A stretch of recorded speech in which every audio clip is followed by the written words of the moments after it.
welcome to the Untied podcast. And today we're sitting down with Sergio Mendoza. There you go. There you go. I know. I just know him as Sergio Rosehill. Like that's that's good too. That's perfect. All right. So I'm sitting with. Let me take it again. Is the edible hitting? The edible's kicking in right now. Oh, that's awesome. Yeah, it's perfect, but not for this part. Welcome to the Untied podcast. We're sitting down with Sergio Mendoza, and we are very happy to be sitting down with him and glad he could take the time out of his day. Welcome to the Untied podcast, Sergio. Thank you for having me, guys. I'm glad that I'm finally able to get on this thing, man. Oh, no problem. We are glad too. So Sergio, backstory of how I know Sergio. Sergio cut my brother's girlfriend's kid's hair and then told my brother, hey, got a cool barber, go check him out. My brother went and checked out Sergio, and then he was like, hey, I have a cool barber, go check him out. And then by that time you were just moving into your shop, because I got cut by you at the old shop one time. Yeah, once. Yep. Yeah. And then you went to your new shop now, and then it's like that's how kind of all this madness started. But then you didn't just open up your spot. How long has that spot been open now? Like it's been open November 13th of 2020, so 7 months now. Holy crap. Yeah, wow, it's crazy. 7 months. It's gone so fast, for real. And I got on the bandwagon late about it. I've only got 2 haircuts there, but I don't get haircuts anywhere else. But I started late. I just want to say that I just fully send my love towards Rosehill. But plus they got like the dopest shop. Like it's just cool to sit in there and look at all the posters. And it's last time I was in there, you guys said it was slowly, coming together, piecing it together, and it just already looks dope. I can't wait to see once you're like, all right, absolutely no more. I don't know if we'll ever get to that point, but for now, for what it is now, I think this is pretty much it. We got the merch, we got all the product, and I put in some lights and shit, so it's right now we got a third barber there now that's there Thursday, Friday, and Saturday, so it's all working pretty good. So everything how you see it now, well, that's how it's going to look for the most part, but kind of add a couple skate decks and stuff like that here and there. Some art. That's dope, man. For sure. All right, so Sergio, I'm curious, from being one that worked in just not your shop for so long to now owning your shop and having it as your baby, like, is there just a difference in like going to work every day?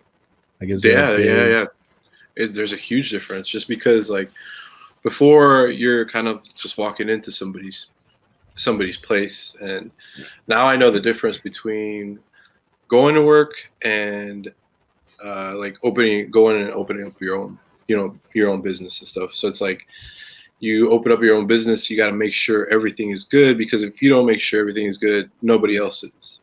You have to make sure the door's unlocked for all the little things, make sure the plants aren't dead, and make sure we keep enough product on the shelves, and just like little things like that. But you just got to make sure everything is running, everything is going good, because nobody else is gonna, it's your place, so you got to do it.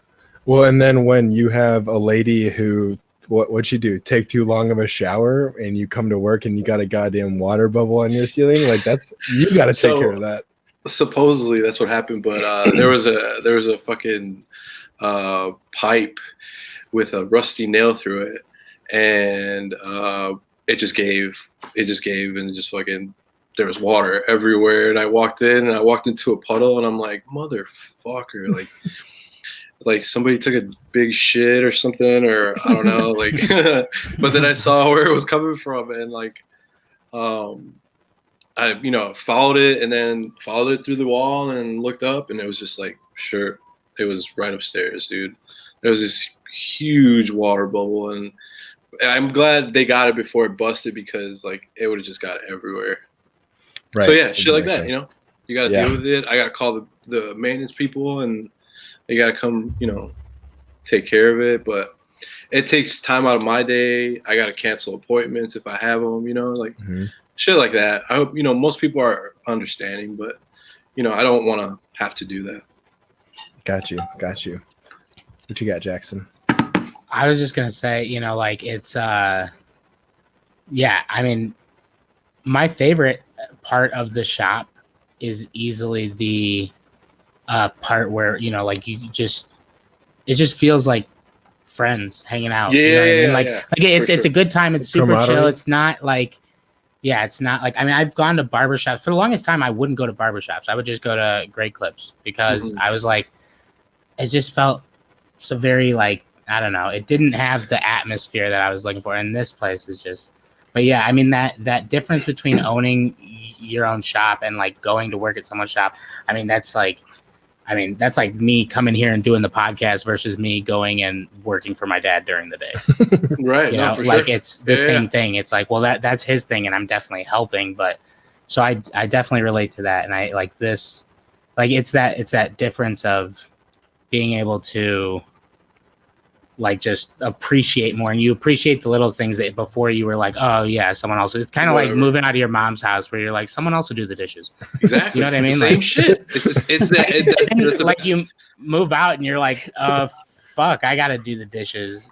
Yeah, no one else is it's the here same to do shit, dude. The same exact thing. That's how I feel. It's like you gotta do the dishes, you gotta take the garbage out, you gotta do everything. So I mean, you can kind of rely on other people when they, you know, like I can rely on Brad for certain things, but I don't want to be like, hey, can you go do this? Hey, can you do that? Because then it'll start building bad habits on my part, and then I'm just gonna be like, shit, I'm just gonna be telling people what to do when I could just do it myself.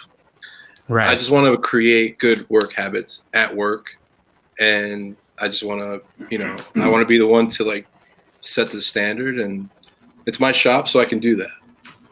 And that's I was gonna say, I feel like that's how it should be done. You know, you got to lead by example. You can't just say it and then do the complete opposite. Right, dude. So yeah, there's a lot of people that, you know, talk it but don't walk it. You know, so I'm trying to strut. So speaking of like just the barbershop environment, I'm very curious at what your answer is going to be about this. But how come everyone knows of like barbershop talk, but why is barbershop talk such a special thing? And why is it when like someone is getting their haircut, they just open up? Like I'll leave cutting your hair, and I'm like, holy shit! Like I haven't even talked to my friends about like what I just talked to Sergio about and shit. I know shit that like people's, you know, partners shouldn't even know. You know what I'm saying? Like I know a lot of stuff that about people that other people don't know. Yeah. But it's confidential with me, you know, unless somebody else hears it. But for the most part, it's confidential with me. That shop talk stuff is like, say you sit down, anywhere, and you're sitting there for 10 minutes or something like that. You're not as stimulated as you are when you're in the barber chair mentally and also like physically, like, you know, like it's almost like a head massage, right? So because it's this, you know, going on your scalp, and it's almost like soothing, and the sound of the clippers are pretty soothing. So I think once you fully relax, then that's when you kind of start opening up a little bit more. And I kind of encourage that, and I think that's what separates me from a lot of other people. But I encourage people to open up because, like, you know, it may be good for them. I'm trying to give you a full experience where you get a good haircut and you just feel good walking out, like mentally, physically. You just like have this like pep in your step, and you just throughout the day, throughout the week, you're like, you feel good. You really don't know where it's from, but it might come from the barbershop. The shop talk is like, you know, you can kind of let out whatever you got to let out in an open space where there's really no judgment. So it's like, I think that's kind of what, you know, is what's different from, sitting in a barbershop, you get your hair cut and like just spilling everything, and going to the doctor and being like, yo, am I done yet? So Right. That's true. That's true. Yeah. Well, I feel like it's completely different because at the doctor, you sit on something where your feet don't touch the floor. Or this, it's like you're sitting in the thing. You've like, or you're laying back. You're kind of leaning back. You're not in a weird, super vulnerable position of like laying all the way down or sitting with your feet dangling. So I feel like it's more like your feet are up. You're just kind of sitting back a little. Your posture is straight. It's an intimate thing, I feel, and it's kind of like I walk out of there going like, I don't even have to, like, I shouldn't even have a therapist now. Like, I have a barber. Like, right? Yeah, for sure. And I feel like that. I feel like I am a lot of people's therapist, and it's cool. I like it. I that's the person that I am. I like to, talk real shit with people. Yeah, better, for sure. Yeah, what's better than real shit? That's why everybody watches reality TV. Dude. Well, and that's why LeBron created a TV show called The Shop. And like, The Shop, people are exactly. yeah, they're just getting their freaking haircuts, and people are just talking because it's. See, for us, it's like a lifestyle. Dude. It's a lifestyle for us as barbers. And then it's the same thing with like some tattoo artists. It's a lifestyle. It's it's the way they carry themselves. For me, it's a lifestyle. I like to build a community. I like to have people network and talk, rather than them coming in and it's just quiet. I want you to talk about the music. I want you to talk about, I might be wearing some nice shoes that day. I want you to talk about like, whatever it is that's on your mind, whether it's like sports or somebody just stepped on your fucking shoe or something, or weed. I don't know. I love weed, Who doesn't?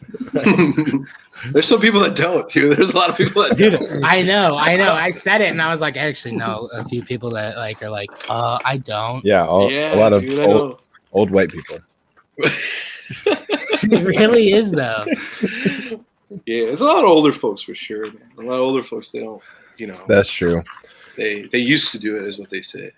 So, Sergio, I was just curious for shits and gigs. I Googled like what makes a great barber. And so I'm on sick. Okay. I'm on the barbershop lv.com. I don't know what LV stands for. But so I'm going to just read off what they have here, and I want you to tell me in like your own words like what it means to you and if it's accurate. Okay. All right, so number one, and this one is kind of obvious. Technical talent. Oh, it's a very important. I mean, that's like thing.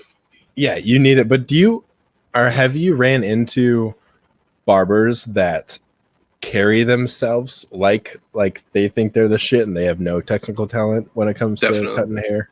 Really? Most definitely, yeah. There's a lot of those guys. There's a lot of those guys for sure. It's just one of those things where they get a title and then they just want to, like, I am this on paper. Yeah. But don't really have the skill for it. But it's like, yeah, there's a lot of people that do that. You got to have a certain level of confidence too, because that's the second word is confidence. Yeah, you got to have a certain level of confidence. If you don't, it's going to be really hard for you. All right. Well, since you already took the second word, the third word is adaptability. Yeah, it's huge. You got to be able to adapt to any situation, any type of character.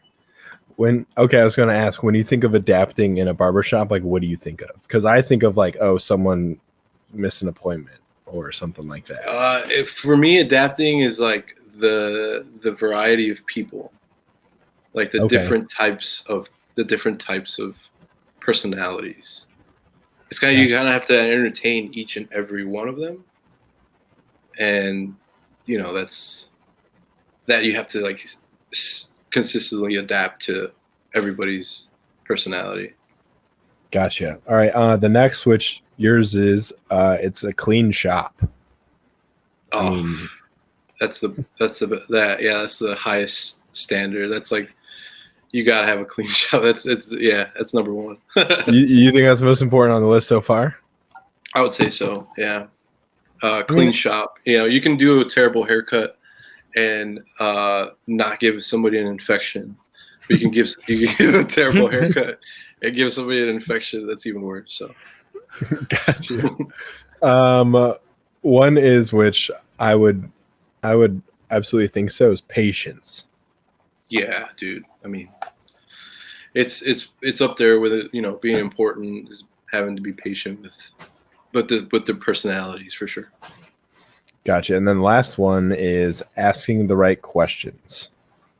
Yeah, that's pretty important to the haircut, because if you ask all the right questions, you're gonna figure out what they want to look like, and what what the haircut is gonna ultimately what the haircut will look like. So you gotta ask all the right questions. That makes sense. But I also feel like it's on me. If I'm getting a haircut, like it's on me to tell you what I want too. For sure. But there's a lot of people that are just like, just a trim. And it's just like, all right, well, That's me. That's me. It's like, I literally, I'm like, just clean it up. Yeah, like, to me, a trim is like, here you go. Here's a trim. But if you tell me, like, yo, I want a fade, and I ask you, low, medium, or high, and you're like medium, then I'm like, okay, you've gotten a few haircuts before in your life. And it's like, that's the way you kind of know if people been to the barbershop, stuff like that. You're like, yeah, you gotta ask the right questions. You gotta ask. I don't know what the difference is between low, medium, or high. Like it's where it is on your freaking scalp. So okay, so like what would I have, or like what did you get today? A high fade. So it starts high and it goes. Oh, okay. I've been to a barbershop, Jackson. No, I know. I just always tell Brad a fade, and he's always like I was fade last time, and he's like, yeah, for sure. Yeah. So he already kind of knows, and also you have to kind of just look at the person and see what works. Yeah. I mean, I always trust the professional over me. I'm like, who am I to make that kind of decision? Yeah, but also you have to kind of know what you want to look. Like if you want to have it like really short, or you don't want it really short, then you got to be like, oh well, just clean it up, and I'd be like, okay, let me show you a picture. Do you want it like this, or do you want it like this? Like, right. Something short or something long. So, yeah. You just gotta ask. I gotta ask the right questions. Yeah, because I feel like I like to, make sure everything is right. So if I ask the right questions, the job gets done right. Yeah, for sure. All right. Yeah. And then I also looked up barbershop like etiquette, because there's like a couple things that came into my head where I'm like, me personally, I'm not going to show up to the shop like disgustingly like gross. Like if it's been a while and I haven't showered, like I would feel awful showing up. I'm not going to show up late unless if I do show up late, I would let you guys know. Mm-hmm. But I'm curious as a barber, like what are your pet peeves that I guess like some customers do and think it's like perfectly fine? Like when people come in sweat, like really sweaty, like they just got off a bike. Like they got off a bike and they just locked it up on a pole outside. It's like if you're gonna come in sweaty as fuck, at least show up like 20 minutes early so you can dry the fuck off. But like that's my main one, because it's really hard to do a haircut when somebody's sweaty, especially if they want some sort of fade. Everything gets stuck to the head. So it's I didn't think about that. It just sucks. So yeah, people that are super, like I can now at this point in my career, I can kind of like, especially now with the mask, there's some people that like don't shower. Like there's grown ass people that don't shower. So you kind of have to deal with that sometimes. So now, especially with the mask, it's a little bit easier, but yeah, it's like, I got to throw this cape in the fucking washing machine after I'm done with your onion smelling ass. So like, yeah. Sometimes it's kind of bad. And I was talking to him the other day about like one guy I used to have at the other shop, and he actually passed away. Like we had to go look for him. Like we checked his house to make sure he was all right. But he would pass away. But he would always come in. he would smell like shit, dude, like straight up shit. And like, I'd be like, yo, what is this problem, you know? And then I found out, like, well, he couldn't really move his arms, so he couldn't really wipe his ass. So like, he lived by himself. Like, I think he had like a sister or whatever that would come and help him out. But like, he would always get dropped off in Ubers, and like, he would always smell like shit, dude. And like, I'd always be like, yo, I don't want to fucking cut Mike's hair. Like, yo, like, can I just like tell him not to come? And like, they're like, no, man, you gotta do it, you know? Yeah, And so he would get a face shave and a haircut once a month. And so I figured it out. Like, he couldn't fucking touch his ass. So like, it was bad, dude. Like, he didn't shower. Like, I had to sit there and do a shave and do a haircut, and that's like an hour. So yeah, you got a guy there for an hour that you have to like disinfect the chair like 3 times afterwards, you know? Yeah, that's crazy. I mean, like, but have you ever had to turn anyone down have you ever been like, no, like I can't. No, I haven't, but I've been in shops where it's happened. Right. I have to imagine it's like happened somewhere. That's why I asked. But yeah, I mean, is it for stench, or is it because like the person's an asshole? Yeah, it's like skedaddle. Most of the time, yeah, it's a person's attitude.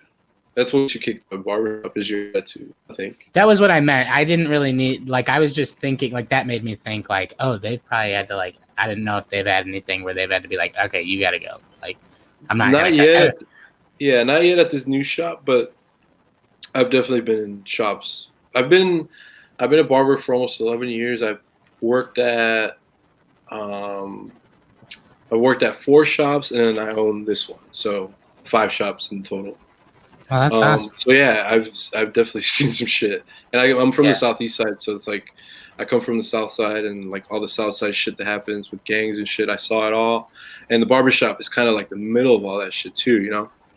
So like, you always heard about who got shot, who got killed, who got.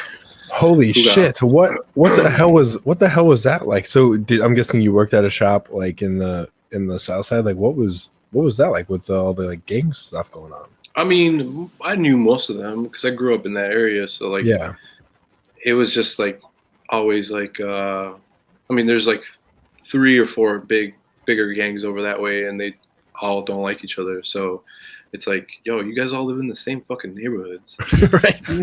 Right. And, they don't like each other. Some of them are related. We all went to school together. So it's like, it's super dumb. But, it was just like, if I had somebody in my chair and then like, 3 chairs down, somebody from another neighborhood, we would have to like kind of, if I was facing him this way, he would have to face him the other way. If he was facing him this way, I would have to face him the other way. That they wouldn't catch eyes, so they wouldn't fucking kill each other in the shop. So it's like, that's the reason why I left too, And I'm like, I don't want to be part of this shit. I don't want to hear about all this shit. I don't have to worry. I don't have to watch my back. So that's one of the reasons why I left where I was at too. But yeah, it's a tough neighborhood. It's Southeast Chicago. It's like South Chicago is the name of the neighborhood. Like, it's it's pretty bad over there. So you gotta constantly watch what you're doing. You gotta be affiliated with the right people. You gotta be like, neutral with everybody. So it's it's a different lifestyle for sure. Does it ever get just like, I don't know, because I'm sure there are days where you're just like, fuck, like something happened like outside of work and you're just like, I don't want to fucking talk to anybody. But I mean, that's like your job. Like, that's part of it. It's tough, right? Yeah. There is times like, for example, like a couple or a friend that used to work at the shop just passed away. So that day, 3 years ago, one of my really close friends also killed himself. He had PTSD. He was a Marine, so he was like, we always worried about him, So that same day, 3 years ago, he killed himself. So that kind of going into that day, I was already kind of like, I don't want to talk too much, and then waking up, hearing about my other friend that had just passed that same day, I'm like, oh my God, like it doesn't get any better. So that day I had to go to work. I mean, I was booked. I'm booked like every day. So You kind of have to. The reason why I smoke a joint before I go to work is for that, so I can kind of just forget what the fuck is going on and just get to work. So I kind of just get high before I go to work, and I mean I get high as fuck, like I'm ripped, and I mean I do really good haircuts, and I'm super good when I'm high. Yeah, but, like, I've seen him. He's great. Yeah, and like I am ripped in the morning, so like I'm just the first half of the morning for me is fast because I'm so fucking ripped. But it helps me like get through and not really think about what's going on and just kind of just do my job. Yeah. I mean, I always book an afternoon appointment, but like not for that reason. No, most people that book the afternoon appointments are like ready to talk shit, ready to have a beer, like it's like fucking, I always try to get in on like a Friday or a Saturday because then I'm like ready to go. I'm like talk shit with Brad and Sergio, and then I'm off to the bar. Yep. Dude, we had a guy today. He's one of my older clients, and he's the guy that texts me. This is how he's an older guy, older Chicago. He texts me anytime he needs a haircut. I send him the information, the website. Doesn't want it. He don't care. He doesn't give a fuck.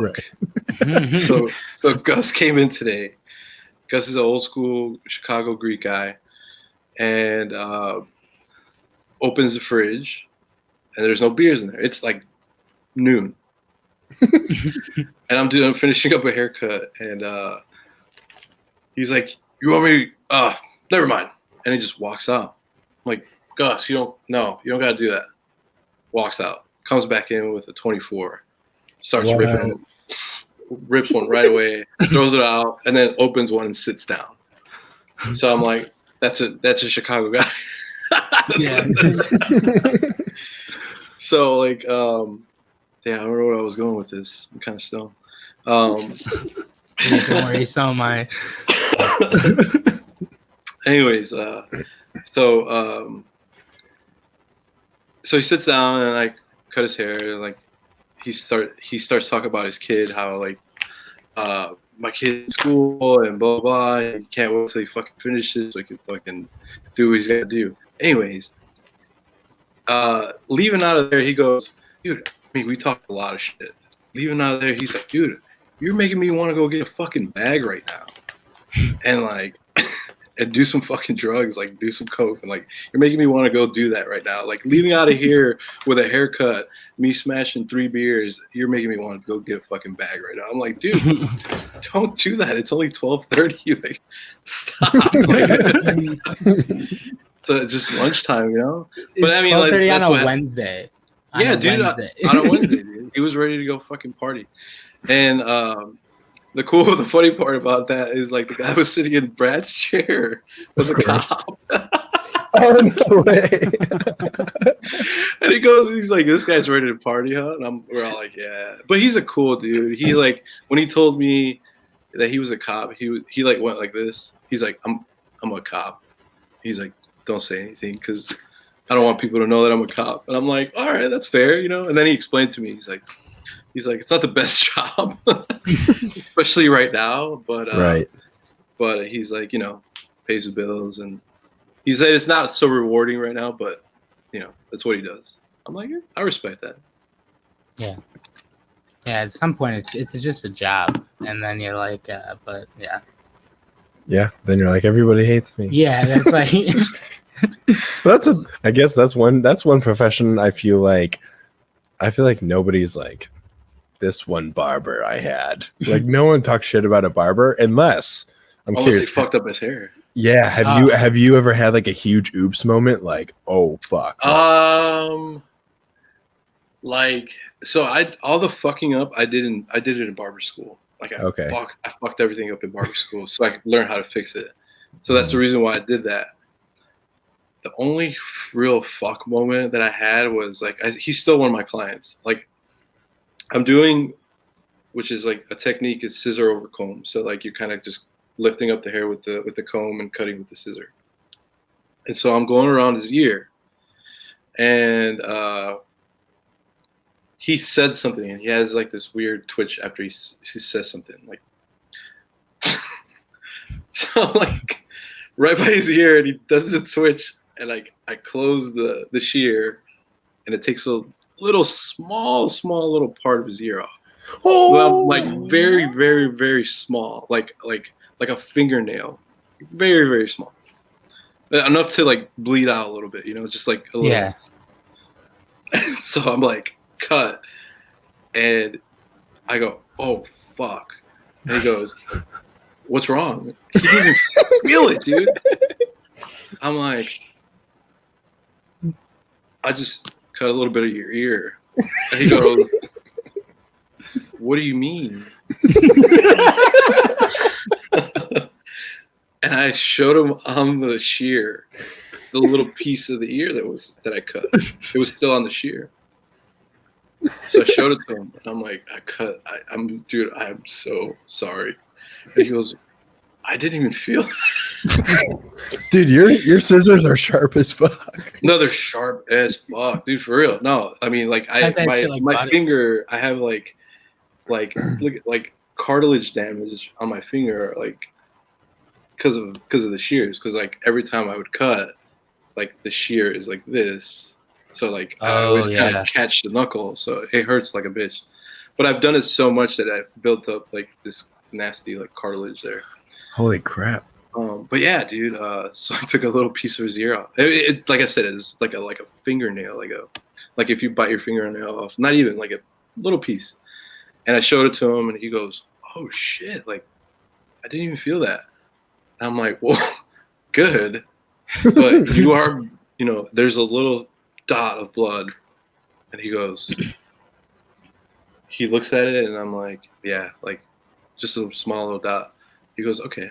So we have this like powder, septic powder, and I just put it on his ear, but it could have been worse, right? If he would have moved in, if we leaned in a little bit more or something like that, it could have been more. So I always kind of now after that, I always kind of like hesitate, and I always kind of make sure that we're on the same page before I go. So that's one thing that I've learned from, you know, that's probably the one holy fuck moment. Yeah, I've gone up too high or too low or something, but I've never I haven't fucked up a haircut like in my professional career. Have you ever seen it happen at a shop when obviously it wasn't yours and the person was like legitimately like pissed? Yep. That's I want to tell you guys a story. It's like, I feel bad for Brad, but it made him a better. of course, it made him a better barber. It made him a stronger person. It was like his first week at the other shop, and like this African American guy came in, and Brad's, you know, still kind of new to the game, and he like wanted a certain cut, and Brad tried his hardest to do it. The one thing that he didn't do was like he didn't go short enough, and that's fine. But the guy was like, "What the fuck is this?" You know, like really loud, like spazzed the fuck out, to the point where I like put my clippers down. I'm like, "Yo, if this is gonna go down, we're knocking this dude the fuck out." You know, like so. Like he saw that I put my clippers down, and then he was just like, he looked at me. He's like, "What the fuck is this?" And I'm like, "Bro, it's a fucking haircut. What, you know, what the fuck?" And I'm like, I didn't see anything too bad. Like it wasn't like crazy fucked up. It was just not to the guy's liking, I guess, you know. So he continues to like curse and like talk all this shit. And then the owner was there, and he really didn't like speak up. And the guy kept talking, and I'm like, "Yo, bro, like, if you're gonna keep talking, you better get the fuck out of here. Like, you're not gonna be screaming in here." And it's not even my shop. It wasn't even my shop. And then the owner was like, he's like, "Yeah, man, get out of here. Like, we don't support that type of behavior." I'm like, it took you fucking forever to say something. Anyways, but like, you know, it was tense. It was like, you know, like, it was like, "Yo, what's gonna happen right now?" And the guy's screaming at Brad, and Brad's like, yo, like, chill. And then after a while, Brad, starts moving away from him being a barber and then comes back as, himself. And is just like, yo, I'm not going to be disrespected like this. Fuck you, So that's when I was just like, yo, get the fuck out of here. And that's when the owner was like, yo, get out. And then the guy came back like a few weeks later because I guess he had talked to the owner. And he came back a few weeks later and like the owner cut his hair. And it wasn't any better than what Brad did. I think the dude was just like, he was just not having it. I don't know. I don't know what his deal was. But ever since then, I just never, I don't like the guy. But I don't see him anymore. He doesn't come to our shop. So, and then he used to come in there like very demanding too. So it was like, all right, you go talk to that guy. Don't talk to me. If I got a temper, I'm probably gonna kick you in the chest or something. Again, if you have someone that you have not cut sit in your chair, do you get a feel of like who they are when they walk in the door, or does it do like you get a little bit, you get a little bit of a feel of who they are just by like the first few words, or if they say something first. If it's like, if somebody just walks in and just like says like yo, or like, just like gives you one of these, and it's just like, oh, this guy's he's gonna be an asshole, or he just doesn't talk. Yeah. Sorry, go ahead. You kind of have to like, give them the benefit of the doubt that they're gonna be a good person and maybe not too talkative. Is it frustrating? Is it frustrating when your customer isn't talkative? Or are you just like, whatever, let's get this done? At that point, yeah, if they don't want to talk, like, it's just like, all right, if you don't want to say anything, dude, I'm going to give you a good-ass haircut. Yeah, for real. I mean, because they're going to come back no matter what, because they're going to like the haircut. So it's like, maybe we didn't talk too much the first time, but the second time, you're going to be like, whoa, shit, I like the haircut. So maybe you got some shit to say this, the second time. Yeah. That's awesome. I mean, I couldn't even imagine just sitting there in silence the entire time, just being like, hard. But like, yeah, like even if someone was like, are you gonna, and just, well, my big worry with getting like when I'm in the shop even is like I'll be sitting and talking to you and Brad, and then all of a sudden like, he's like straightening out my head and stuff. And I'm like, oh, okay. So then I'm like keeping my head straight, and I'm also like trying to talk, but then I'm like, I get back into it, and I'm like, yeah. So it's pretty hard creating like an environment like this when you really have to like get work done, and the work that has to be done is like to the person's head that is trying to also have a good time. Yeah. So yeah, it could sometimes be tough, but I mean, we work around it. We know how to maneuver it. We know how to. Our chairs, that's why they move. So, yeah. If somebody's attention is like, if you're over here talking and I, turn you to the straight wall, you're probably going to be like, oh shit. All right. time to. Because it is a haircut. I mean, we're not trying to be rude or anything, but it is a haircut, and we're, we got to do the best that we can. And you're on a schedule too. You only have like a certain amount of time with each person. Because like, that's what I was like running like 15 minutes late or whatever for my last one, and then I was like texting on on Instagram to you guys, and I was like, I was like, I'm gonna be late. I'm so sorry. I was like, I hope I don't fuck up the schedule, like all this stuff, and then like I'm like in the Uber stuck in traffic. Yeah, Brad was like, dude, you're good. Yeah, he was fine. Okay. He didn't have anybody after you, so he was like, it was all good. Usually it works out. Honestly, it usually works out. And if it doesn't work out, it's like, it's a bummer that you had to come all the way this way. But if we are booked out, it's like I can offer to get you in tomorrow. I can offer to get you in later on today or something. But it always kind of works out. Yeah, for sure. Plus, like I never mind like even if I did have to get wait like an hour or something. Like I don't mind hanging in the shop. Right? Yeah. Most people don't. It's like it's just a cool environment. Yeah. Like today, there was this dude that came in, and I'm like, I was running behind so fucking much. I was running behind like 15 minutes today, and like my two last clients, they're my homies too. So I've been cutting them for a while. So I was like, yo, I am running behind. They're like, dude, don't even fucking worry about it. Like, I like being here. You know, like I'm like, all right, cool. Then all right, I'm gonna be 20 minutes then. You're like, good, because I lied. It's 20 minutes. Yeah, it's actually 20. So no, isn't it crazy how much like 15 minutes can kind of derail your day if like shit doesn't work out? It's crazy how like much that. 5 can derail your day. It is, ain't it? For Like real. even if you like wake up 5 minutes late and you like start getting into your routine, you get into the shop 5 minutes late, whatever it is, like I feel like then you're like, oh, it feels weird. You know what I mean? It just feels. It's like that pattern's broken. But something I did want to bring up was you went to New York recently. Yeah. I wanted you to tell a little bit about your time there, and like you got a tattoo from Burt Crack, and he does he does a lot of celebrities. A lot of celebrities that are into like the American traditional stuff. And it's a lot of like, like punk rockers and like skateboarders and rappers and shit, people like that. So it was like he's also like one of the best American traditional tattooers. Mm-hmm. So I like at least wanted to get like one tattoo from him, Yeah, and he's he does Action Bronsons, right? Yeah, he's done a few Action Bronsons. Yep. Yeah, because that's what Sonny was saying.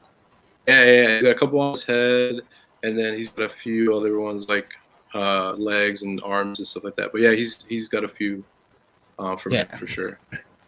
Why do you think tattoo shops and barbershops mesh so well?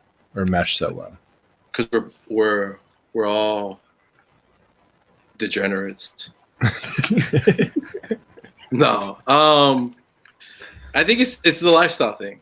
We all come from similar backgrounds where like, we probably go to metal shows or hardcore punk shows, or even like shit like hardcore like hip hop, like underground hip hop stuff. Even like drum and bass. It's kind of like a weird scene, but everybody's so artistic in their own ways that they go out in their own, like once everybody gets older and breaks out of their shell, they turn into tattoo artists, they turn into barbers, they turn into nail techs.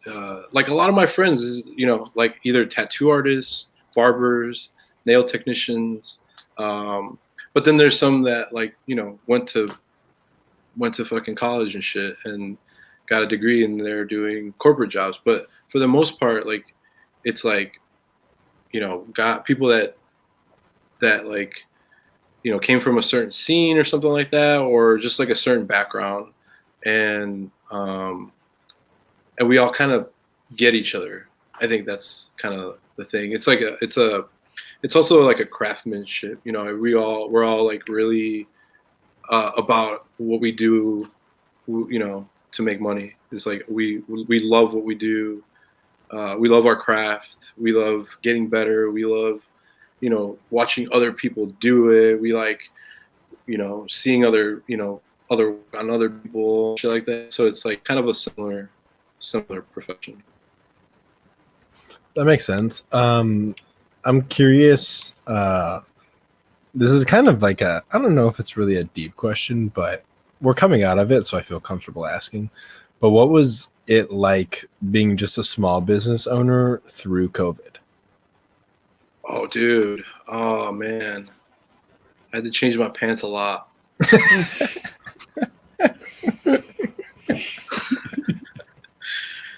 I'll shit my pants a lot, dude.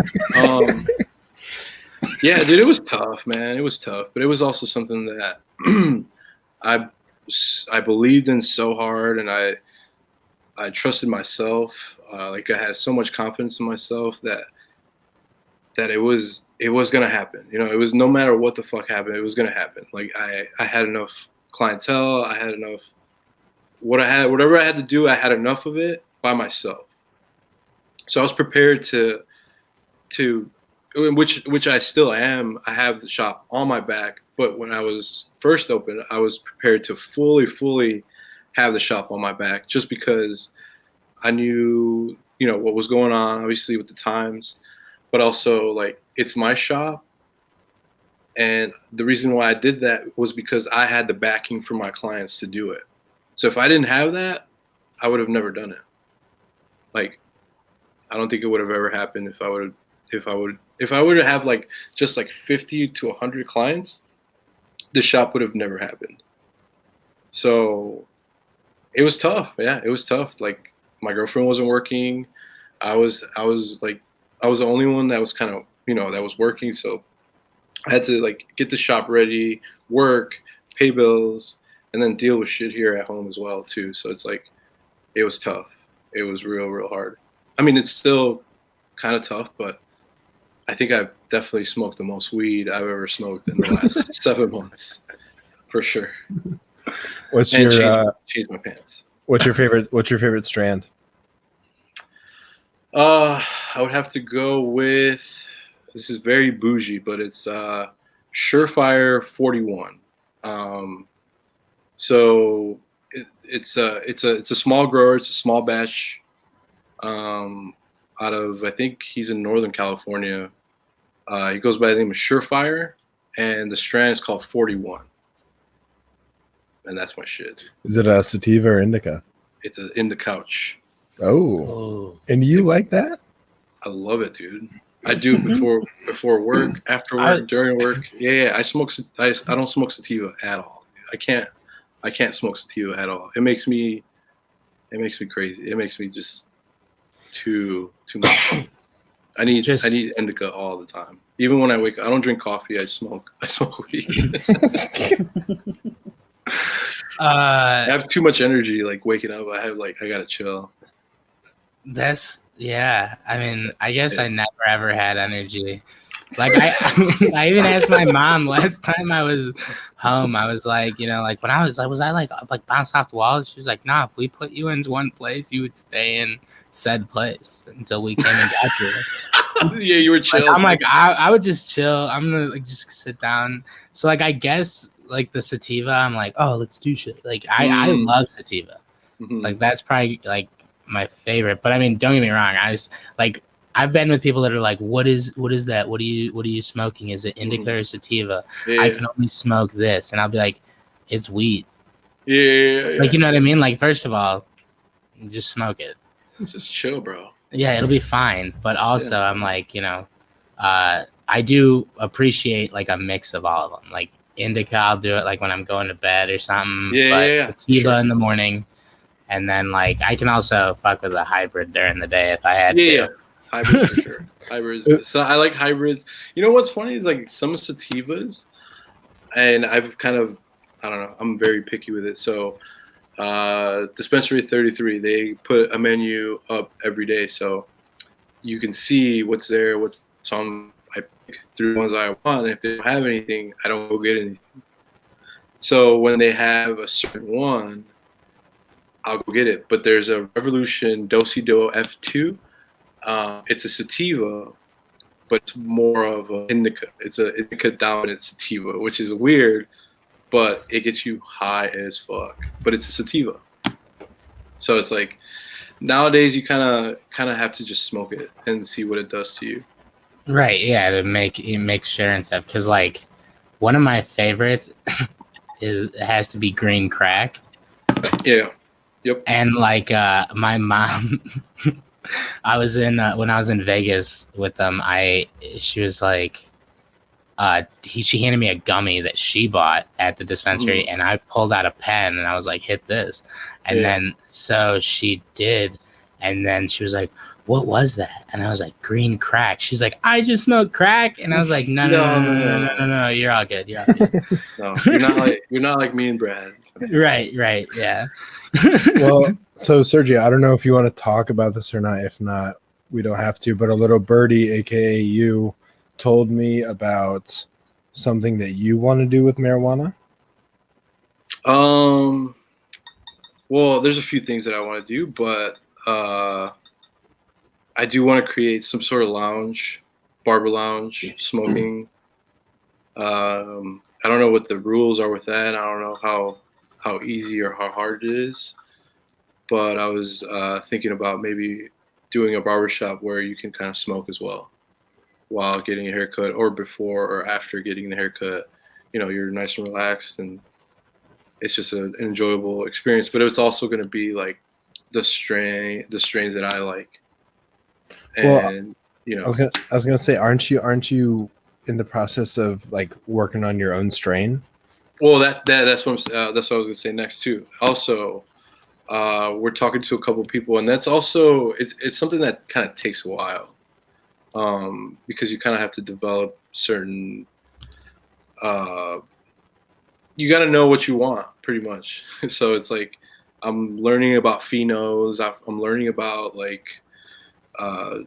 How the colas, how the nugs look, and how they're supposed to look, the structure of them and stuff like that. So there's certain things that I'm going to be looking for. So it's going to take me a minute. But I am working with this guy from Michigan, and we're trying to develop a strain, a Rosehill strain. So it'll be like, Rosehill OG or something like that, But I'm also talking to somebody in California to also kind of help start that too, because I would rather it come from California than anywhere else, because that's where the weed that I smoke mostly comes from. So, but yeah, I'm talking to two different guys. I'm learning a lot about the nugs themselves. So it's not as easy as I thought. So you have to. I can't just be like, can you make me like an OG? And then they're going to be like, oh, okay. Well, what kind of terps do you want to have? Or what kind, so it's like, I just want it to be weed. Yeah, good. I want him to have good I want it to be like good ass weed.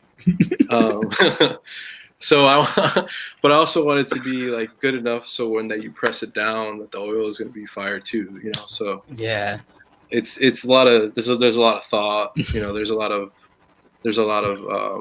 figuring out that we're gonna have to still do, but I would say within the next couple of years for sure. Yeah, because once you get a strain, you start getting your concentrates, your Rosehill concentrates, your Rosehill moon rocks, dude. I'm looking forward to the Rosehill moon rocks. Everything, dude. I mean, it's gonna get you stoned as fuck for sure. That's the one thing is that I'm gonna go for. I'm gonna go for that very like indica stony, like holy shit, I'm ready to do a haircut, like at least for me. But yeah, perfect. What's your realistic thought on a second barbershop? It's starting to become a little bit more real as we get closer to like this being a year of this shop being open, and the way it looks, the way people are receiving it, the way other barbers are, encouraging me and talking and saying how well it looks, and just different people telling me that it's the best barbershop in Chicago. So it's like, I'm gonna take that, very lightly. I don't want to get, cocky or overly confident.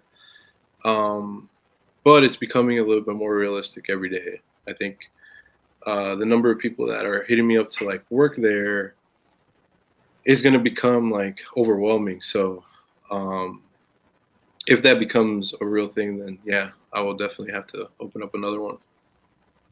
But it's gonna take me another couple of years to even think about it or even like make the money to do it. So, but I feel like I definitely will have to, because like how I'm like talking to people and being real with other barbers and like young barbers that are in school, and they kind of look up to me and they like being around there in the shop and stuff like that. So they're only going to tell, they're going to go back to school and they're going to tell the young guys that, that are in school about this place that they just went to. So I want to be that place that it's just like, yo, this place, inspired me to be a better barber or a good barber, or, they see like really good work coming out of this barbershop. So they're going to see us as like one of the top barbershops in Chicago. Yeah, that's dope. I mean, I see you guys as one of the top barbershops in Chicago. Yeah, dude. I mean, we're headed that way for sure. Yeah. Just overall, overall, I'm not like, services, you get a service anywhere, but it's just like the overall feel. I you can't match it. Yeah, I agree. Because I mean, I've been to a couple others in Chicago, and they don't. It doesn't feel like friends cutting my hair. You know what I mean? It doesn't feel. Yeah, it doesn't feel. It's that feel. It's that feel. Yeah. You gotta have the feel. Yeah. But yeah, for sure. And that's what I'm trying to create. You know, we're trying to create community. We're trying to create, help show people, this lifestyle that we live. A lot of people are interested, so it's like, it's fun, and it's what I do for a living. So it's fucking badass. We need more barbershops with middle-aged men walking in, slamming beer, and then filling the fridge with their own. Yeah, with their own, and then talking about how they want to do coke afterwards. Sergio, how did you get into wanting to be someone that cuts hair? Did you always want to be a barber, or did you accidentally find it? What happened? Yeah, it was my mom used to cut hair, so she would have clippers and stuff laying around. She did mostly just women, but she had a set of clippers, so sometimes I would cut my own hair or something like that, and mess around with different styles and different fades and stuff like that. Never any good, but I wanted to try. So then I would try my brother occasionally, and then so I played music, and I joined this hardcore band, and we went on a couple of tours, and I'm gone for 2 or 3 weeks or whatever. And so I would bring the clippers with me to cut my buzz my own hair down. And so I would start doing the rest of the guys, give them mohawks and shit like that. And then I'm like, yo, I can fucking do this for a living, then I went to barber school, and yeah, that's kind of how it worked out. I used to do haircuts on at shows outside of the band. It was pretty cool. Okay. That is pretty cool. They would be like, yo, the bass player of this band cut my hair outside and shit, so it was pretty cool. But yeah, and then I went to barber school, and then I've been a barber for 11 years now. So my dad, when he would take us to I think it was single A or double A, baseball games and then hockey games as well. Whenever a goal would get scored on, the goalie obviously, and then or a home run would get belted off the pitcher, my dad would always scream, "There's always Barber College." Okay, I was gonna say, as a barber, do you find that offensive, or is that fine? I think I've kind of gone away from getting offended by certain comments like that, because I know how much pride I take in my job. Right. But I think no, I don't find it offensive. I think it's actually pretty funny. It's like one of those things where it's yo, go get a day job because your swing is bad. Right. Yeah. Because you just gave up a grand slam in the ninth. Yeah. So technically, you could say go become a Holy tax shit. Yeah, I know, dude. I need to come in and get a cut already. Jesus Christ. You head ball over there, dude. I know, it's crazy. It's just I sneezed and this happened. I was you farted and it just. I know. Yeah, because I'm sitting on a chair, it just forced everything back up. You sneezed, farted, and hiccup at the same time. You got a wig now. Oh yeah, for sure. Jackson, that's a good. You should walk into Rosehill and go see Brad. I should be like, dude, I don't know what's happening. It's like the movie The Santa Claus. Every time I cut it, it just grows. It even changed colors. I don't know what the fuck happened. I know, it's way darker now too. It's just it's the thickness I've always wanted, but with the keep up, I can't keep up with. It looks healthy from here, dude. Thanks, man. I'll stop it. It's actually a Jesus wig. I'm gonna be honest. I bought it. We bought it for I bought it for a bit I was doing. It was actually I was caroling, and they were like It was for Christmas. It was a Christmas thing, and I like bought it. And there's a wig over here, or there's a like the face merkin, or the like the beard thing. A beard? Is that what you're trying to say? It's like a strap-on beard. Oh, like a fake, yeah. Like yeah, a fake like beard, it's one of the strap-on ones too. It's like, nice little strap-on. Yeah. The Jesus wig beard. came with his strap-on. It's weird as hell, dude. You knew what he was doing. I knew exactly what he was up to. Serge, have you ever someone that's losing their hair? Have you ever cut their hair to where they're going bald the first time? Like the first time me cutting their hair? Like a dude's losing his hair and he's like, you know what, dude, this is the first time, just take it all off. Oh yeah. Oh really? Yeah. What's that like? All the time, dude. What? It used to be heartbreaking, dude. Oh, it used to be the worst, like gut wrenching thing that you would have to do because, like, I'm like, fuck, I'm gonna get there one day myself. But now it's to the point where I'm like helping, you know. I'm like, yo, you should do this years ago, bro. Well, that's what I'm like. I'm so worried about. I'm so my dad is bald. Everyone in my family's balding. I'm like, this is just eventually me. Like, there's no way around it. Like, the only hope I have is my grandfather, my grandma's father, and that's the only hope. Only hope. He had a full head of hair. Ooh. That's it. Let's hold on to that. One out of everyone. Everyone else is bald. Just manifest it, dude. It'll happen. Or balding, sorry. But yeah. We want to thank you for joining us today and taking the time out of your schedule of sitting down with us on the Untied podcast. You can follow Sergio, and we have a band. There we go. Dude, yeah, you can. Nice. Very cool. Hey, we do what we can. We appreciate you coming on, dude.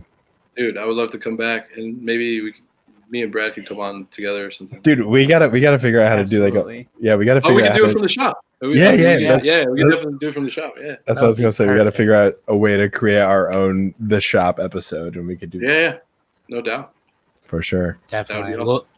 We will definitely talk more about that as we keep coming in and getting our haircut. Yeah, and viewers at home should too.